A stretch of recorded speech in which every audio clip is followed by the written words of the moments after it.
There is so much out there to get mad about.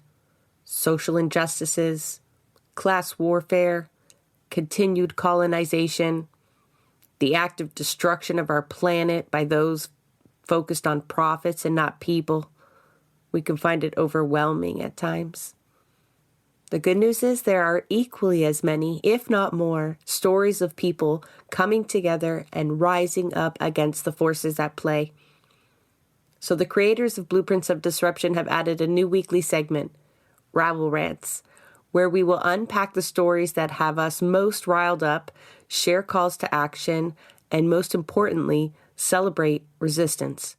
Welcome to another Rabble Rant. We have a few items that we need to talk about today. Of course, our minds are still with Palestine, and there is a lot of updates to unpack there. We're also going to talk about the privatization of healthcare, mostly in Ontario, but trending right across Canada.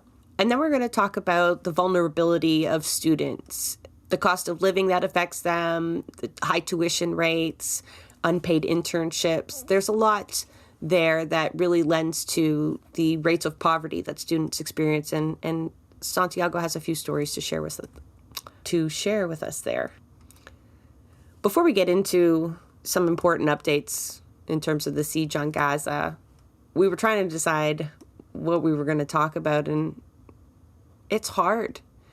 It's hard for me to keep pace with all of that's happening, all of the updates coming in from Gaza and surrounding that issue. And then to try to keep on top of the other politics in our life and our lives. And I think, I've seen a lot of posts recently that let me know that I'm not the only one feeling exhausted. Right? And that's not to center myself, because I can only imagine what it's like to also be Palestinian in these times and consistently waiting for updates from back home and seeing the erasure of your people. And organizing through that and continuing to resist through that is taking a toll I don't think many of us have experienced before. You texted me last night something along the lines of I don't know how we're staying sane. And my response was, I'm not. Yeah, when I said that, I was more maybe trying to convince myself that I was still holding on to my sanity. But it's been difficult, these things come in waves, and I think reached definitely a point of just sheer exhaustion from the toll of everything that's happening. Not just, everything that's happening in Palestine, everything that's happening in Canada too, the global issues in general. I made the mistake of, well, not a mistake because it's helpful, but I started reading about genocide, and I started reading about genocides around the world throughout the course of history. I was shocked at the sheer number of genocides that occurred in the 20th century, even the 21st century, that we know nothing about. It was difficult to read about that, but at the same time, I think that not holding on to sanity in a way, I think, is also the sane thing to do, because I think the state of things are at such a level where if you're not feeling that, I would almost be concerned if I was doing perfectly fine right now with how things are. I think the people that are doing fine have in a way switched off their humanity to a degree. I think we started to see it with the pandemic and people's just detachment from community responsibility of keeping each other safe and only worrying about yourself. And it became like a triage where that's all you could do right? You're in this state of survival trauma, and you kind of compartmentalize that and shut everything else out that you feel like you can't control. And it's so hard. Like, I feel it, but when I hear you say, like, I'm so exhausted, that makes me so frustrated too, because it's like the time right now that people need to be as fierce and resistant as possible. And I really, really worry about the organizers, within the Palestinian youth movement especially, and other folks that we see that are doing consistent actions daily. Like, that's a lot. This has been a lot. And then you pair that with the sheer horror of having to bear witness to what's happening in Gaza. And balancing that, do I not look? Because you can't unsee those images. They create feelings in you that may or may not be useful. But then do you look away? Do you look away and not bear witness? And then this genocide ends up like the other ones that you're talking about, where we don't know anything, because I feel like it's only because of the sheer tenacity of the Palestinian diaspora that we've been surrounded by that we first knew the predicament Gaza was in when this all started, but that feels such an affection for the people of Gaza, right? Somehow we've made that connection there where we haven't made it in other communities. And so even though we might have had tidbits of information that come through that let us know that like genocide is happening, we don't latch onto it and refuse the narrative to be changed in the way that we have pushed back on Palestine. So I'm thankful for that, but it does draw into question, how important that pushback is and bearing witness is, even though it's so hard to do. Like, I don't really want to keep up with these updates, but we absolutely need to know what's happening in places like the Al-Shifa Hospital, where UN groups with the World Health Organization finally went to witness what they now call a death zone. And just like the statements from the Red Cross that we've seen, these are typically very uncharacteristic statements by the World Health Organization as to what they witnessed in that hospital in terms of mass graves, shrapnel, signs of bombardment and gunfire. And at this point, we have 300 patients that are absolutely immovable. And this used to be one of the prestige hospitals in Gaza.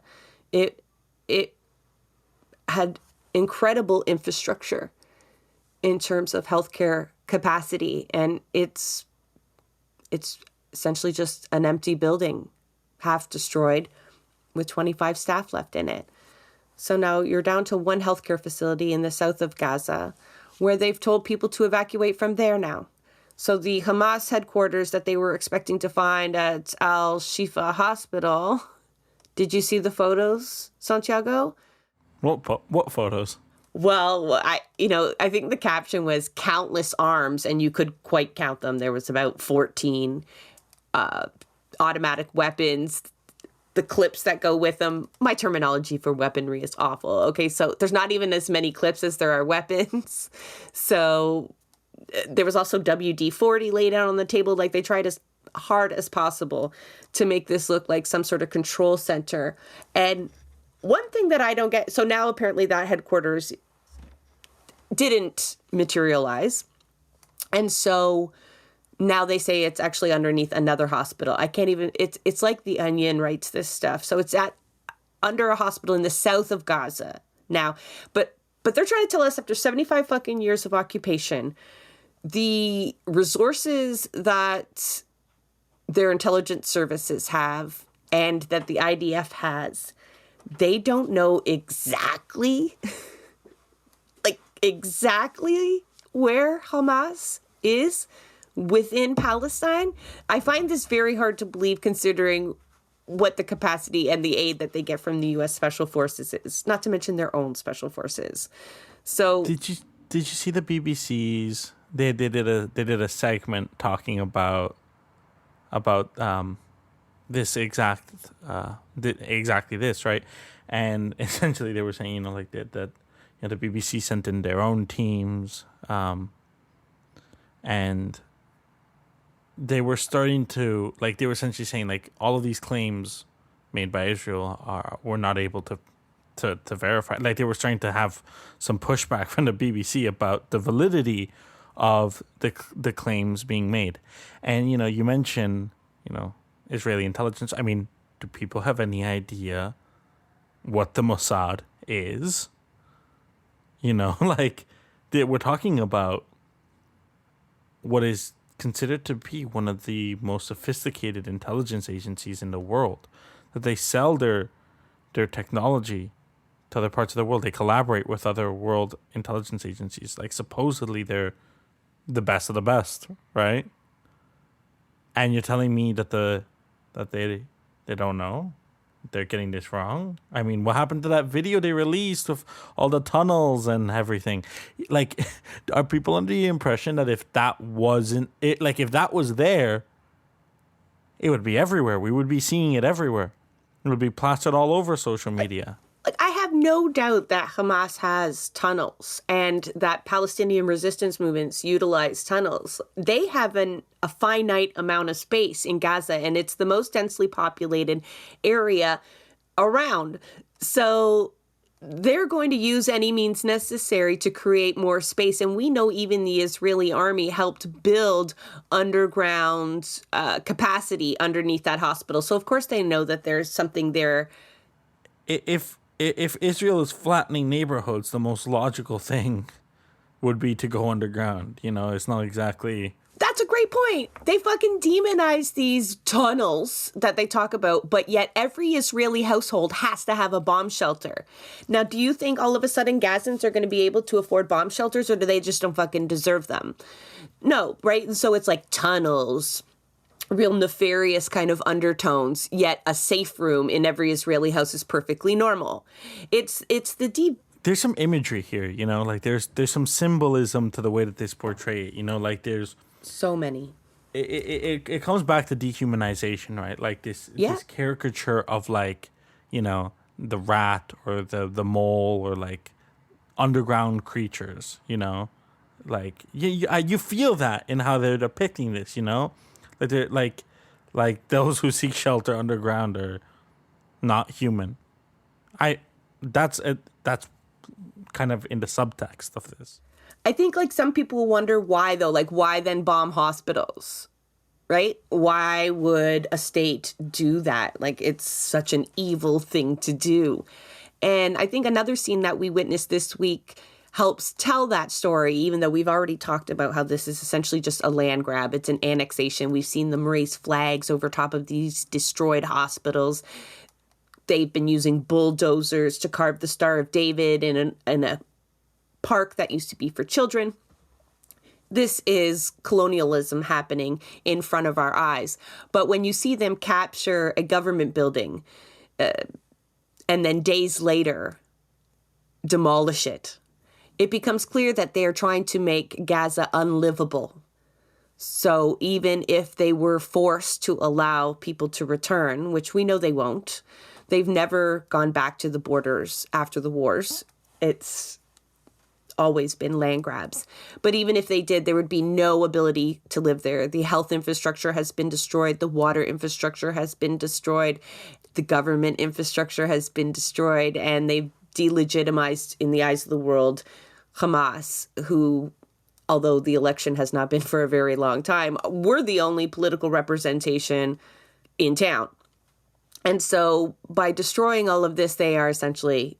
that is what makes it genocide, because people will not be able to go back and live here. They will be dispersed throughout other Arab communities or taken within the refugee programs of European cities and made to live in poverty there. Let's talk about that word for a second, right? Genocide. Because, people don't know what that is. And I found it interesting because I saw...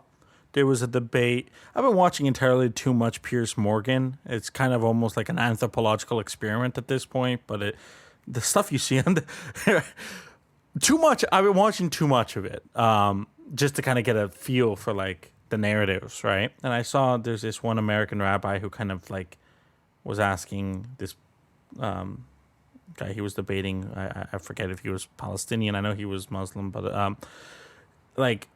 you use the word genocide. Do you even know what that means, right? Like, do you know what the term is? And he did not go on to explain it, but I was curious because, like, I know what genocide is, but I wanted to see, like, the actual definition of genocide, remind myself what it is, right? And, the United Nations Geneva Convention defines genocide very clearly as any of 5 acts committed with the intent to destroy in whole or in part a national, ethical, racial, or religious group. These 5 acts were killing the members of the group, causing them serious bodily or mental harm, imposing living conditions intended to destroy the group, preventing birth, and forcibly transferring children out of the group. Yeah, all 5 of those are happening to different extents. All 5 of those. And you can, like, these are documented things. There are, how many children are detained without charge in the West Bank? We know that that's happening. Not to mention up to 70% of the victims of up to 70% of Palestinians killed since October 7th have been women and children. Mm-hmm. So if you remove the fact that you have exiled people from where they live, that is a criteria, but you are wiping out their women and children and the means for them to have children safely. 50,000 women at the beginning of this in Gaza were pregnant. So it's about 180 to 100 women a day having to give birth in these conditions. And they are not surviving. The maternal health rate there was already abominable, and it's worse. You can only imagine what it is now. There's one thing people are not talking about enough. There's a really gross culture that's a part of, Zionism, that around, I don't even know how to describe this at this point, but it's around demographic makeup and births and children that is really fucking icky. Like, they're really obsessed with this. And I'm sitting here going, are you going to talk about? Yes, I am going to talk about how, birthright, and people need to look this up because there is a lot around this. It is kind of a sex cult. And a lot of people don't know that. But a lot of birthright is designed to create Jewish babies. Is essentially what it is. And that's not hearsay. This is documented. That's not even what I thought you were going to talk about. Oh, what did you think I was going to talk about? Is it the sterilization of non-white Jews?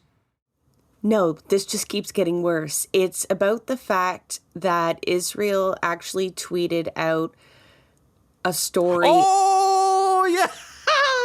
Oh yeah. About an Israeli woman who needed to retrieve the sperm of her husband who had been killed in the line of apartheid duty, and that this was not just a one-off occurrence, that there are reports, there is a unit within the Israeli army that does try to do this. And so I know I kind of interrupted your talk, but I feel like it fits along the same thing. Like, the most important thing is populating that area with Jewish folks. And we've seen people that hadn't fully converted not being buried in the same cemeteries and stuff. And so it's like, people need to understand how ethnically based this state of government is. I don't think that's anything that we're used to that is so explicit. Like, the Canadian government does this, but not just so explicitly. No, there's levels here happening. There are layers at work here. Like, there are several, like the sterilization. And none of this was even in the notes. No. like it's not just Jewish babies. They want white Jewish babies, right? Like, we've heard about how I forget the different terms for different Jewish people. I know Ashkenazi, but I forget the other ones. But there was the Ethiopian Jews who were being sterilized upon immigrating to Israel because they didn't want them reproducing. That's one thing, you know. Yeah, the birthright thing is really fucking unhinged. And like, I don't want to also get into that like moral equivalency test where it's like, look how they live, it's immoral or anything like that, because that's no. It's more of a philosophical thing here. I'm all for a good time, but what we're talking about here is racial supremacy. You know, like we're talking about like really. I'm almost at a loss of words for how to describe this because I'm not used to having to talk about this. But this is racism. It's like and it's a certain type of racism that's like, wow, you're really going for it. You know, like. This is and this is part of like when we talk about genocide, this is a part of it because they're trying to make it so that this land is a particular ethnicity. And I think what's most ironic is the fact that Netanyahu has been reported to be essentially an atheist. And like many other struggles in history where they're framed in religious ways, that Zionism has just been co-opted. Like it's an ideology that has been utilized by imperialists to a certain end. And though like there are populations within that are inherently racist and talk about racial superiority, that Netanyahu likely doesn't even give a shit that it's all about imperialist gains, right? It's about taking land, having power, being a so-called war hero, and that the malicious ends that he has in the end have nothing to do with all of that, right? That's how they've created that workforce around them, right? And help prop up and legitimize the type of government that they have because the Zionist ideology is permeated through that. And that's the only way that you could even convince people, you know, Hunger Games style, the people in the capital surely know how the other, districts live. They just don't see them as human. They're less than. And this is important to maintain that, or else surely they would not allow for, in the same way, hopefully we would not allow something like Gaza to exist, even though we have First Nations reserves. But at some point you have to maintain that facade, right? So your populace doesn't fight back or demand an end to that. And so he uses that ideology to his gain, and the powerful use that to their gain, which is in the end, U.S.-based interests, right? Oil, gas, and proximity to other nation states that they need to have military bases there. But I think, you know, a couple of the other things that we heard this week tell us that the tide is turning a little bit. You talked about the BBC actually fact-checking, that is new in terms of the October 7th length of time. I think we're at day 44. And at the beginning, they were just reiterating everything Israel said without check, without even critique. That's changing. Also, the U.S. is starting to shift their position a little bit. Now, we still don't have Biden saying ceasefire. In fact, there's footage of him saying there's no way that's going to happen. However, his focus is on what's happening on the West Bank, in the West Bank, in terms of settlers. And he's gone as far as to call them extremists, which I would not argue with that label. But it makes it really hard for them to maintain this war on terror, war on Hamas facade if they're going to continue to harass people in the West Bank and steal that land, as well as Israel destroyed a Fatah administrative building inside a refugee camp in the West Bank. And so I think it's becoming more clear and harder politically for U.S. and Canada to maintain these positions. Surely Trudeau is feeling the heat. We've seen him harassed at dinner, fundraisers canceled. There's comrades out across our country here that have done a phenomenal job of interrupting business as usual. I feel like I can't keep up with the boosts in terms of people sending me their actions in different cities and finding these politicians everywhere they go. And so I think that public pressure teamed with the absolute abhorrent way the Israeli army has tried to manage their propaganda. It's just been done so badly that nobody can defend them anymore. And I'm really feeling for the folks who a week ago simply reiterated what they were reading on Electric Intifada, Electric Intifada, where they reported that the Israeli Apache helicopters that responded to the music festival likely fired on Israeli citizens, causing a lot of death and destruction. If you look at a lot of the kibbutzes that have been attacked by Hamas, they too have blown out walls and appear to be damaged by a lot more than simply just fire and small arms. So it's becoming more clear to the world that we're not getting the full story out of Israel, which is typical of any army at war. But there were a lot of people removed from their positions and really demonized in the media for saying this a week ago simply because an Arab outlet reported it. The Israeli media sources are now repeating these claims and verifying them. And so it just goes to show that this bias that exists in everything that we've talked about exists in who we listen to here in Canada even, right? So hopefully those people are feeling a little bit more vindicated, as well as other people are starting to open their eyes that it's quite astonishing that after 44 days, we don't know exactly what happened on October 7th. And I feel like that would help in most situations in terror attacks across the world. We are given the most, you've seen it, right? You've seen the diagrams. They'll show the diagrams of where people entered and the horrible details that we're provided with. But this is like this fog of war. And it just, it's starting to become a little too thick and folks are starting to notice.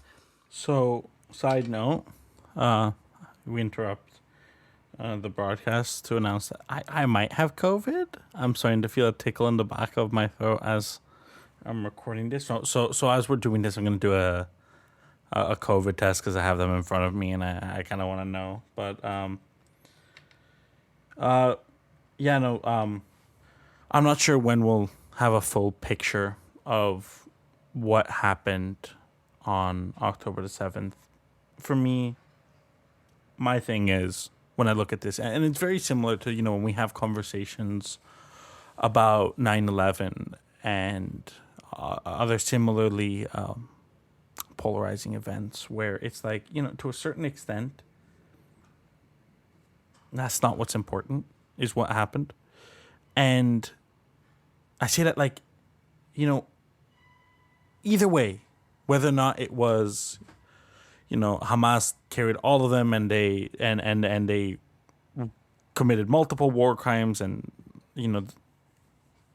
all of that, or Israel killed half the people with Apache helicopters. For me, what's important is what happens after, right? Because before. But when I say after, it's to say that you can't bring them back. You can't. And how we choose to respond speaks to our humanity, right?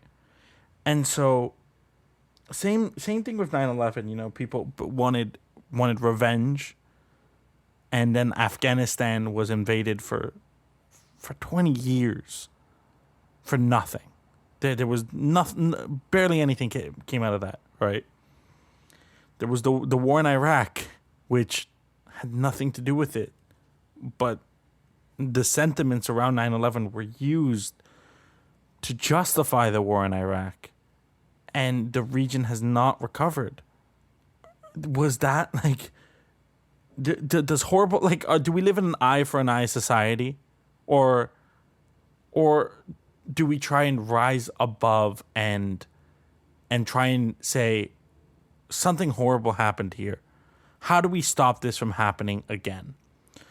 And I think the most foolish thing is that there's so many people out there who believe that something like Hamas, oh, we have to get rid of Hamas. Oh, we have to do it with weapons. That's not how that works, idiot. You don't.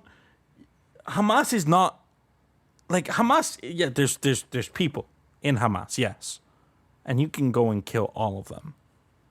But really, what it is an idea, right? And you can get rid of Hamas, and another organization will take its place, because along the way, how many orphans are you creating? How many people are you radicalizing with the violence who are then going to grow up and take arms, right?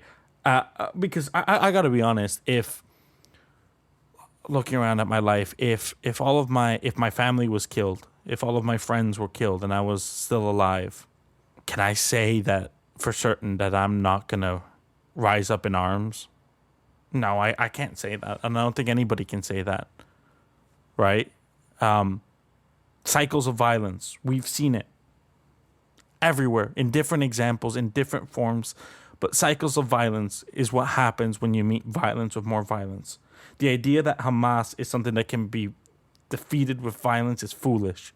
Just like, oh, we got to defeat Al-Qaeda with violence. Well, and then they created ISIS, and then you defeat ISIS, and then has anything changed? No. And I think I agree with you 100% on how we react is important, and the context in which everything happened is important.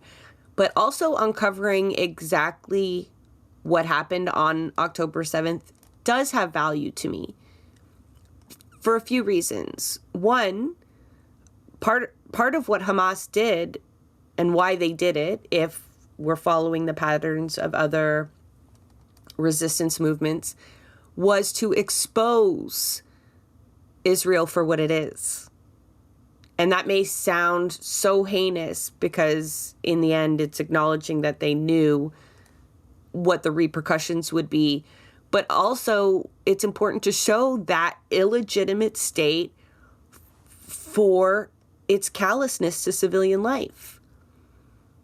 I think the world needs to see this. And that's part of the work of the resistance, is to show the world what Israel is really about, what they have been doing for the last 75 years, so that it will stop.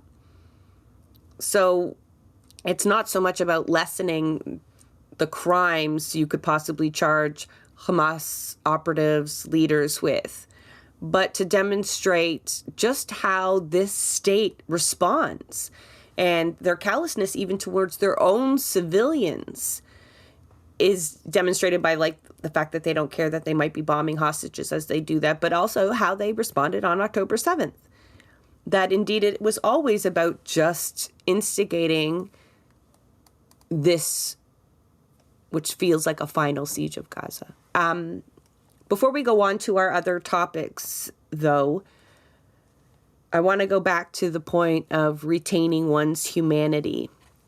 And I read a piece this week, and I've lost track of where it is, but it was talking about a protester for the Vietnam War who held a nightly candlelight vigil outside the White House for an extended period of time, mostly by themselves.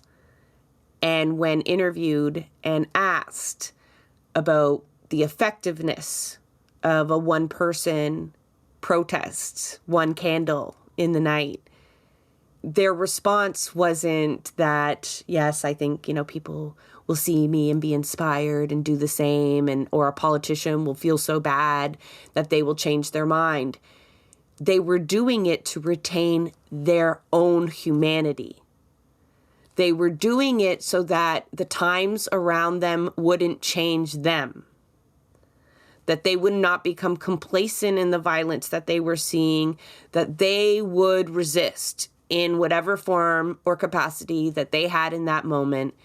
And that was all that they could do to just keep their humanity.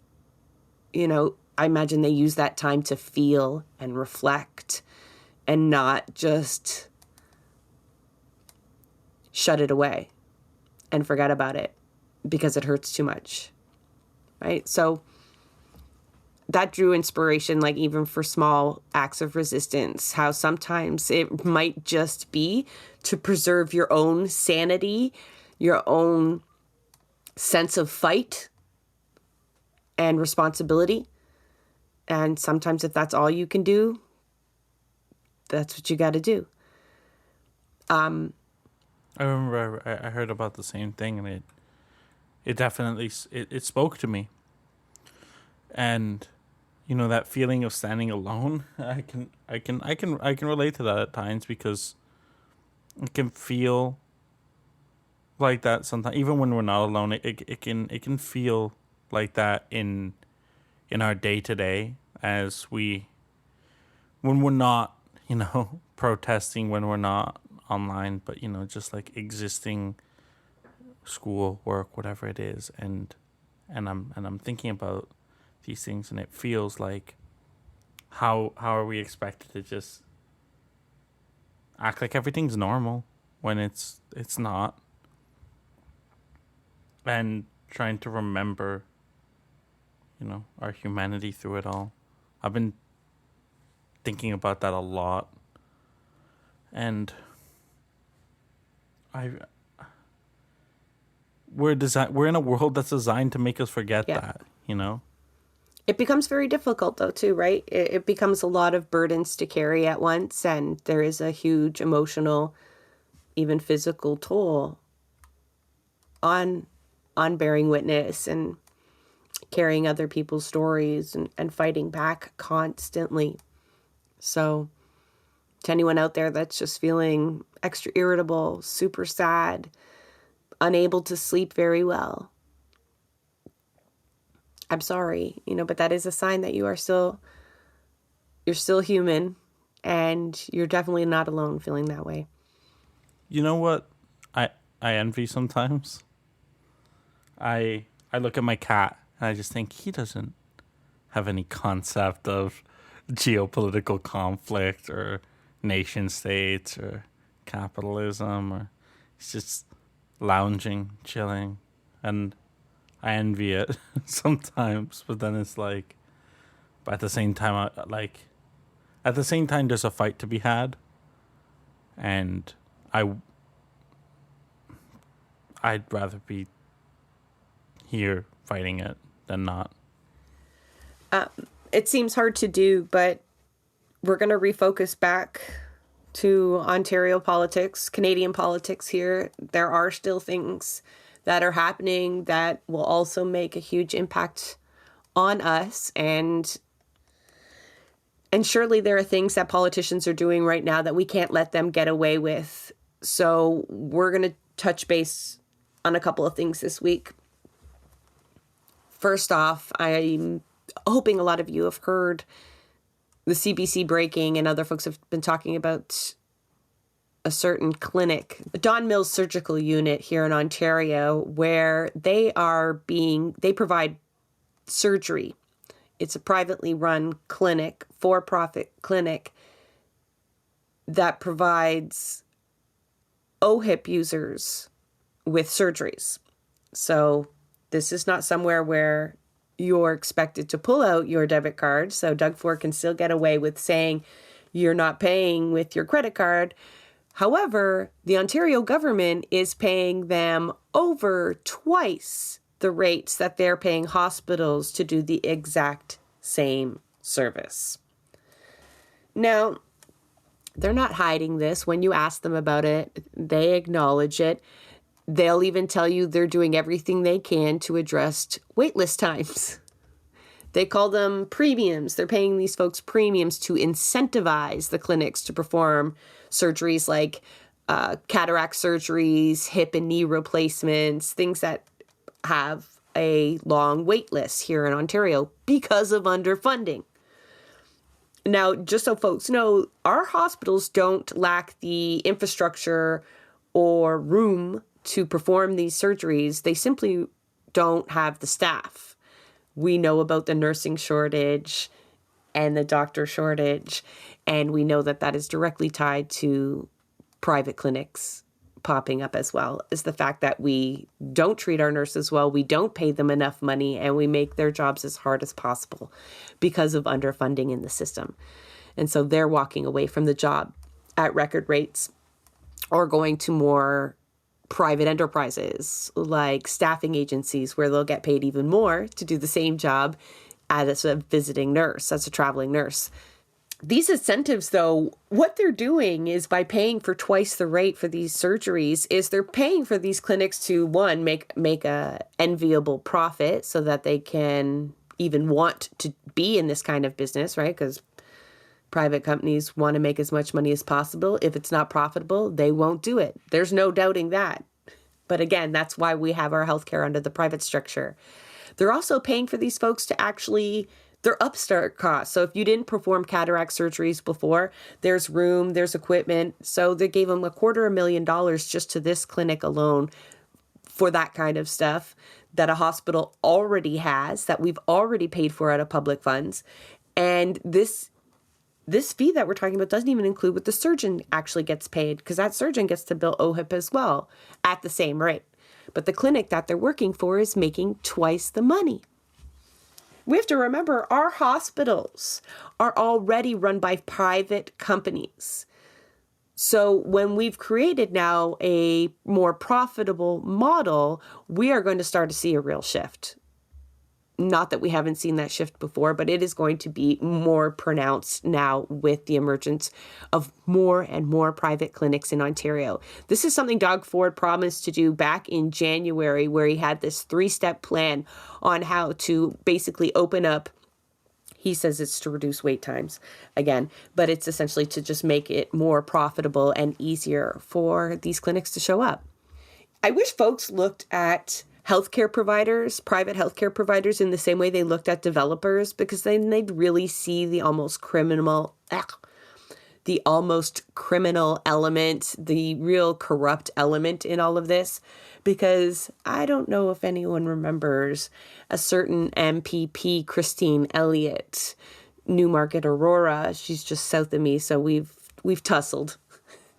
I served her with a petition or two, but I digress. She was the Minister of Health for quite some time.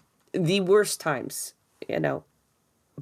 before most recent times. It just keeps getting worse. But Christine Elliott has just recently registered to lobby the Ford government on behalf of the parent company of this Don Mills surgical unit.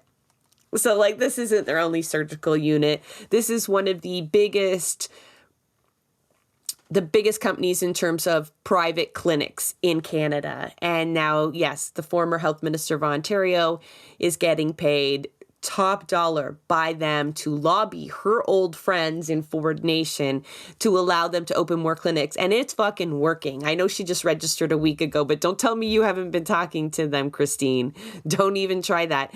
We know that obviously they've been working really hard, because that clinic, they had steady payments at $1.32 million for a few years leading up to 2020. And after that, they are now talking $5.27 million a year from our provincial government. And so another really maddening thing about this, I don't think our audience needs much help realizing how bad this is. I mean, it's just on face value. It's awful. But down the road, these assholes are going to be able to say that they spend more on healthcare now, right? They're going to be able to say, oh no, last year we spent $40 billion. Now we spent $60 billion. And the reality is all of that extra money didn't give you one extra service. It just gave extra profit to private clinics and set the pattern to normalize the absolute destruction of the public healthcare system. And so he's done similar things like this in the past with education funding, where they wrapped up like child services with education in the budget. So they were able to say that they spent more on education, but it was just a fudging of numbers. This is even worse. This isn't even another service that's been brought in under. You're actually going to get less service. Because if we look at the patterns that have been set by BC, yes, the BC NDP and Alberta, two provinces that heavily depend on the use of private clinics to deliver public health care. Imaging is one of them. We've talked about that on the show. It actually increases the wait lists because doctors and nurses will continue to move over to these higher paying clinics where they're able to get not just the fee from OHIP, but they get a cut of the profits. Ford even says himself, this is just so class act because he has just been warring with the nurses in Ontario since he took office. I imagine, So now he's trying to pretend like this is a good spot for nurses to earn money in their spare time. They can earn a few extra bucks at a private clinic for all that spare time that they have from being a nurse. So, because they're not overworked enough, right? No, apparently not. So obviously time will tell how this will impact Ontario's healthcare, but surely folks can see the writing on the wall. And then you get to Danielle Smith in Alberta, and she is dismantling. That's not hyperbole. That's not just trying to describe what she's doing. This is how she has described what she's doing. She's dismantling what the service provider for public health, and they're going to restructure. I can only imagine what that's going to look like. So we'll have to just stay tuned on that. And, it wouldn't be a story if we weren't able to point out the hypocrisies of capitalism here, because quite often the narrative that's used to bring in public sector to do private work, the narrative used to bring in private companies to do public services, to provide public services, is that they do it more efficiently, more cost effectively.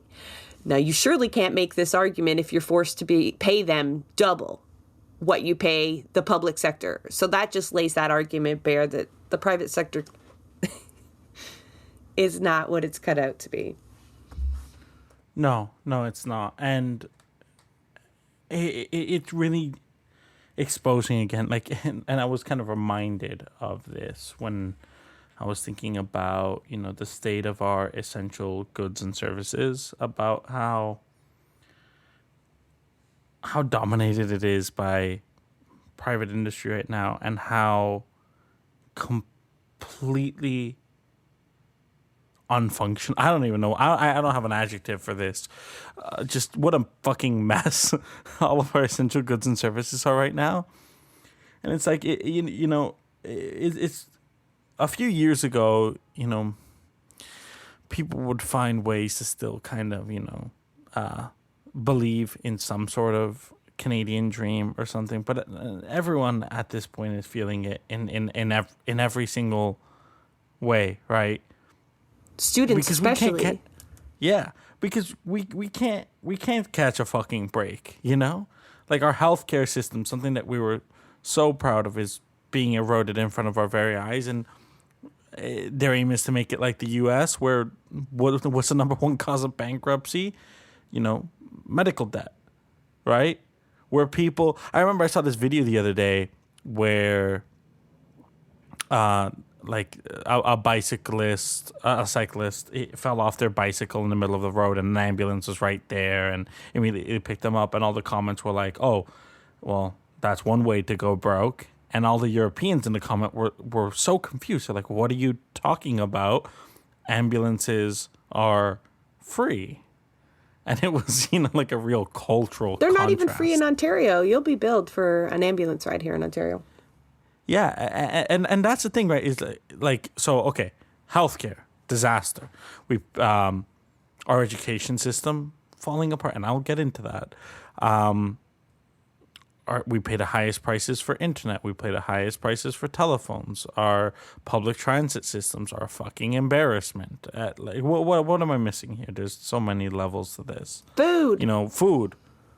Jesus. Even water. My water bill here where I live, the tax rate for the water rates are going to go up 9% this year.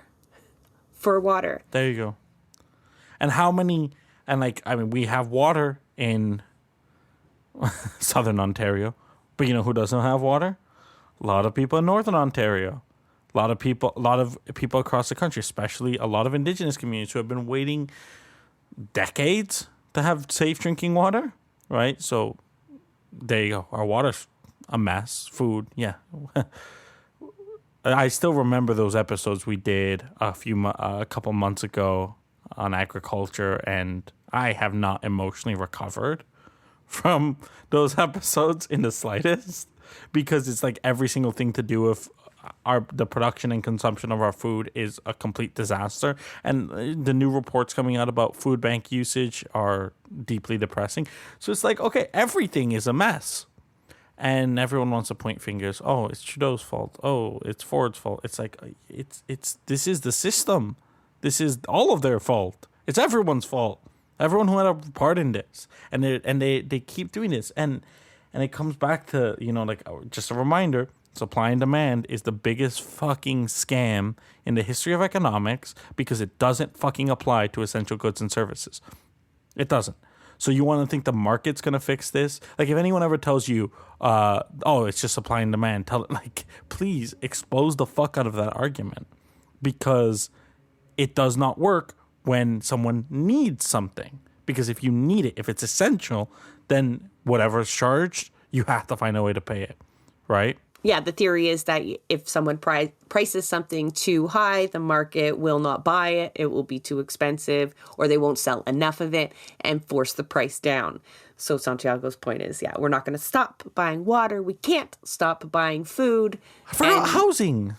And all of these, like when we're making the notes for our next topic, talking about how vulnerable students are, especially international students who can't work more than 20 hours, how they are expected to keep up with all of these essential goods rising in costs, including, you know, the cell phone bill that they definitely have to have as a student. And then on top of that, having to do unpaid internships. Yeah. So I was reminded, you know, as a student right now, about unpaid internships this week when a friend of mine was they got an unpaid internship, which was then they were informed by the college that it would not count towards their internship hours for some reason. And I was reminded, like, oh my goodness, unpaid internships, we just accept that as a part of society. But it is so deeply exploitative, and students right now, with all of the overwhelming issues facing them, how are they expected to labor for free, get nothing out of it, because you're not even going to, and a lot of times you don't even get a job out of it at the end of it, as a way to graduate, which is the thing that we're told that we need to do to survive. You know, we need you mean to graduate, get a diploma. Yeah, like we need to get that piece of paper. Oh, sorry, my 15-minute timer just yelled in my ear. Let's check if I have COVID real quick. Looking good. Okay, I don't definitively not have it, but at least it's not positive, so that's good. Anyways, what was I saying? Yeah, that piece of paper that we're told we need to survive in society. And it's being increasingly difficult to get it.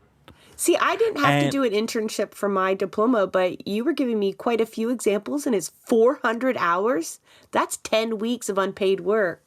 Who has the time, let alone the financial capacity? And that's not to say that all internships are unpaid. You can get a paid internship, but I'm going to use journalism as a fun little example where students are competing with journalists who have been laid off due to, layoffs. Just the structural changes, right, of Canadian media? Yeah.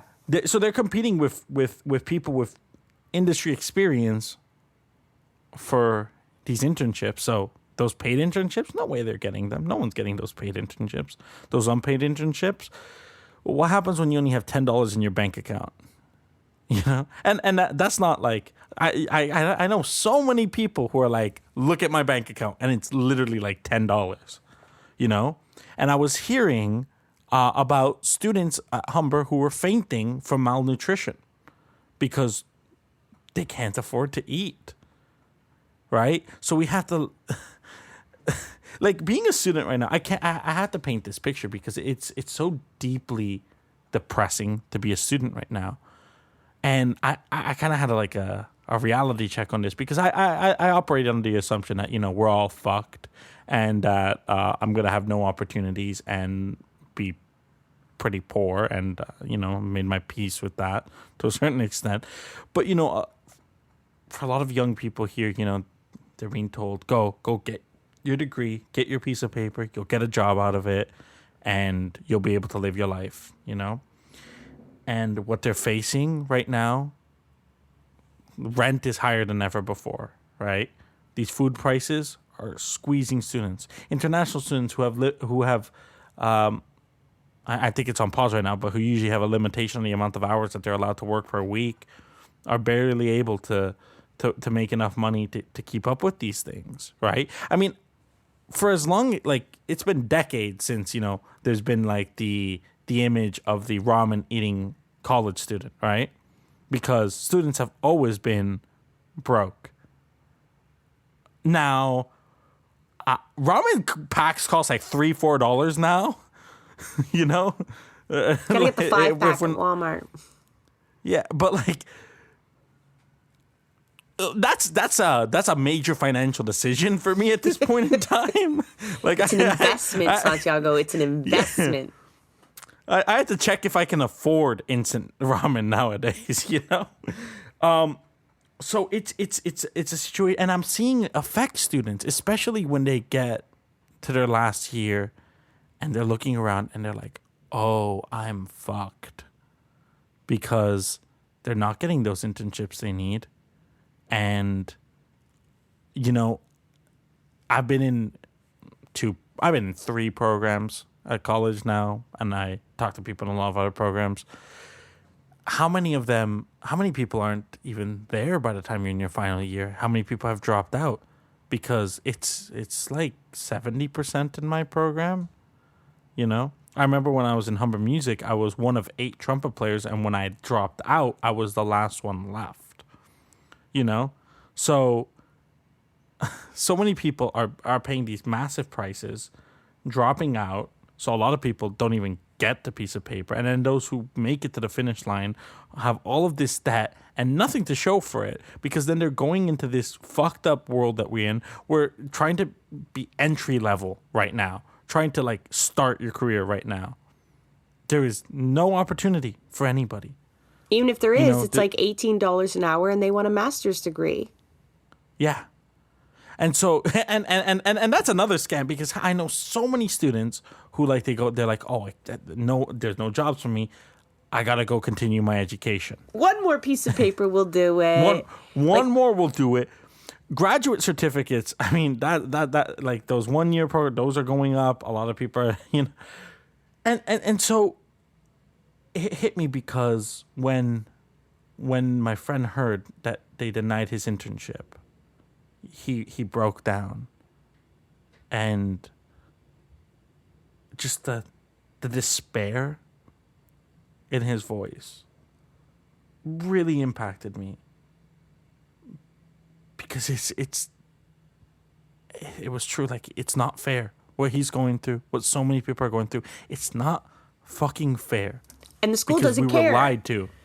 Right? Like, our education institutions, although they're, you know, they receive public funds, they are consumer-based models.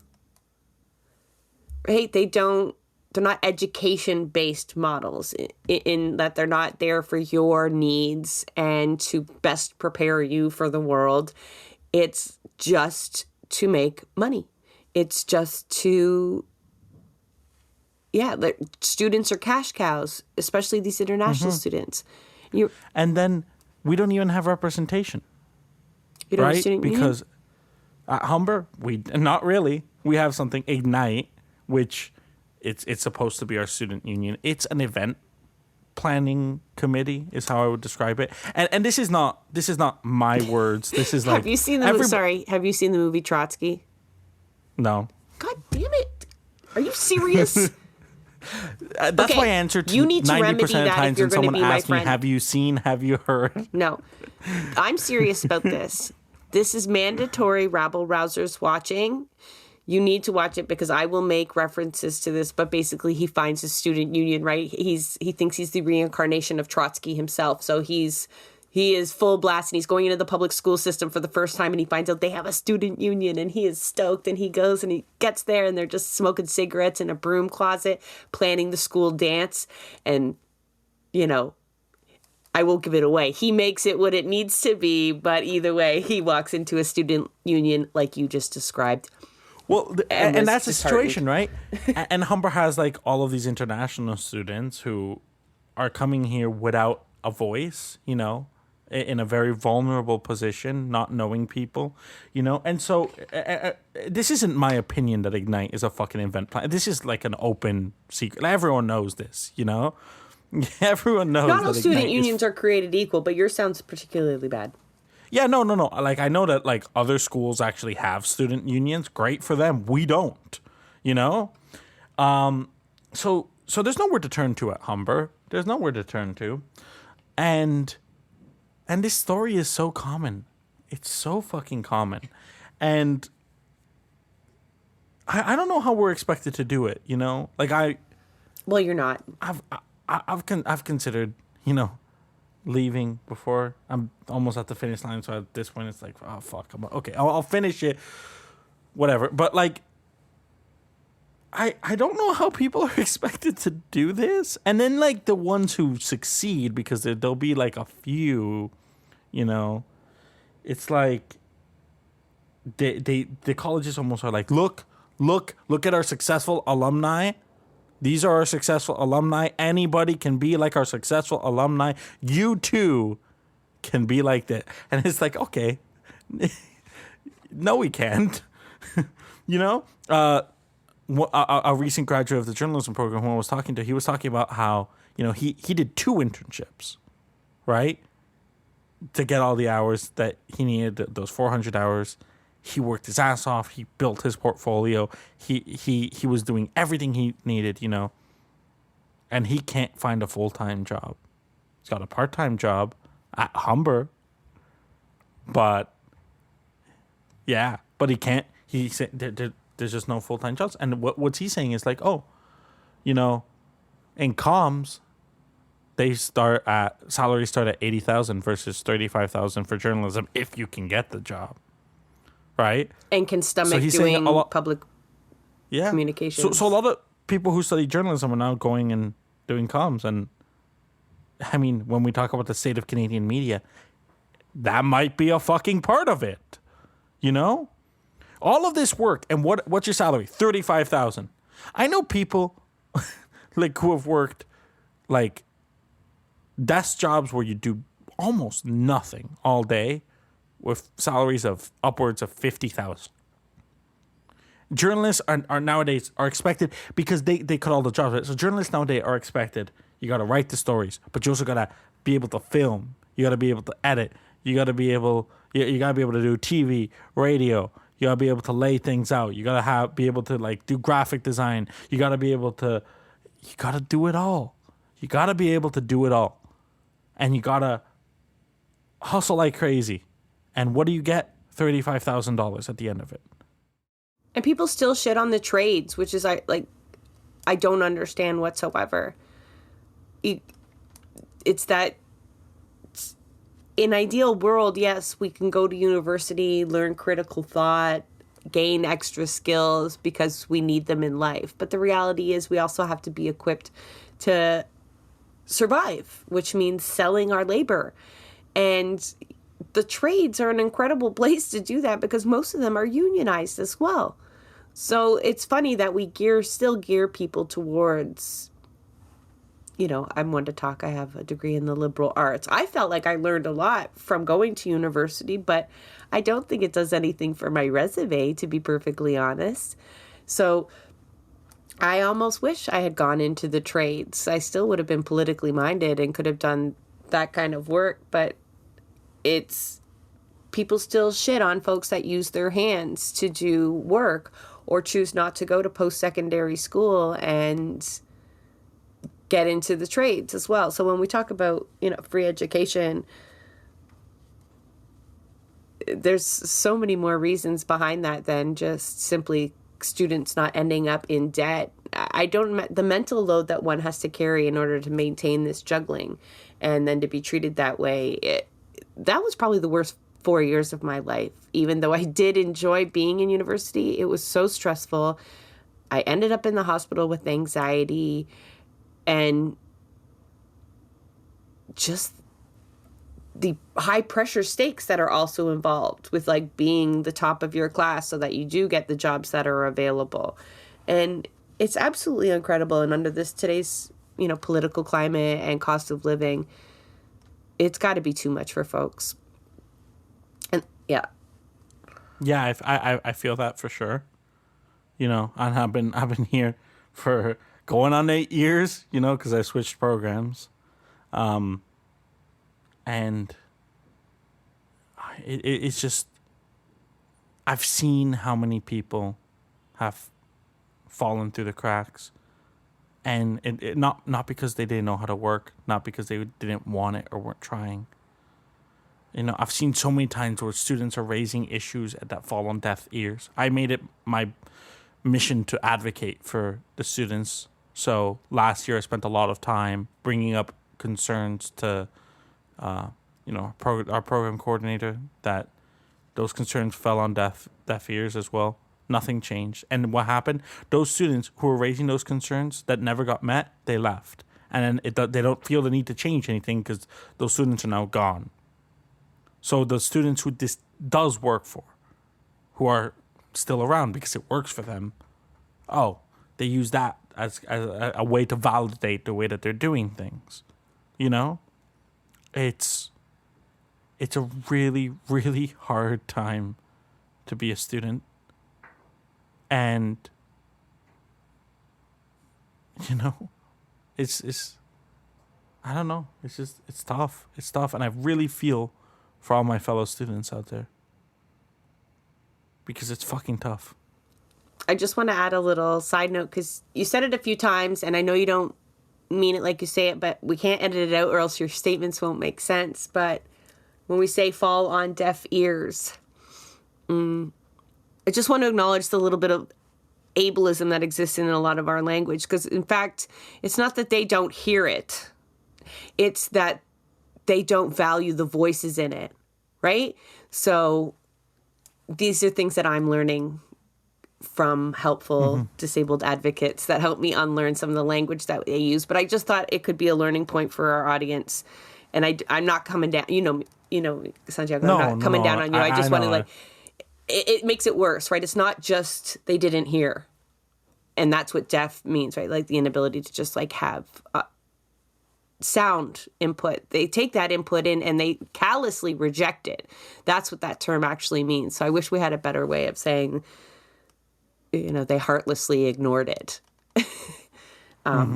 Anyway. I do need a better term for that. There's so many of those, and there's as I'm speaking, there's a little part in the back of my mind that feels like the little cognitive dissonance of I get oh yeah, no, well, that's uncomfortable. And I said it twice too. And it's yeah, you'll see I'm making a face trying to wave you out. But I know there's a few, if we say people are blind to something, we actually mean they're ignorant to it. Not that they don't actually see it, right? It doesn't imply inability, almost a refusal. And so when there is someone helping you, it's unreal how ableist our language is, and racist. So there's a lot of terms that we use, we don't understand their root origins, and then we learn better. But it really is incredible how extensive it is. And then it does reinforce things that we don't think that we're reinforcing, right? But anyway. This was quite the eclectic episode in the end for those who stuck through it. Yeah. It's this is like to justify my scattered. I'm really burnt out right now. My brain, I'm operating at like maybe 40% of my ability to think with clarity. Also, I had to. I'm starting to not feel so great, so I did a COVID test halfway through. So yeah, it's been a fun episode in that sense. And yeah, everything is deeply depressing right now. You can't make that the last thing we have on there. Go, just whatever it is. Just we'll end it now, but go, you can't make that the last line. Promise. Okay. What do I got? What do I got that's better than that? Nah. I got nothing. I'm making my own ramen. I don't know. That sounds bougie. Nah, I'm making like it cheap on the cheap, but like so I can make like bigger batches of it. Like it's funny, like it does get cheaper, but you can link the recipe in the show notes. I'm still waiting for my bolognese, bastard. If people want a cooking talk show where we cook while talking through things, hit us up and we can make that happen. I'm here for that, and I'm hungry. Okay, I'm ending it. That's all, folks. Just to stop this madness. That is a wrap on another episode of Blueprints of Disruption. Thank you for joining us. Also, a very big thank you to the producer of our show, Santiago Halu Quintero. Blueprints of Disruption is an independent production operated cooperatively. You can follow us on Twitter at BP of Disruption. If you'd like to help us continue disrupting the status quo, please share our content, and if you have the means, consider becoming a patron. Not only does our support come from the progressive community, so does our content. So reach out to us and let us know what or who we should be amplifying. So until next time, keep disrupting.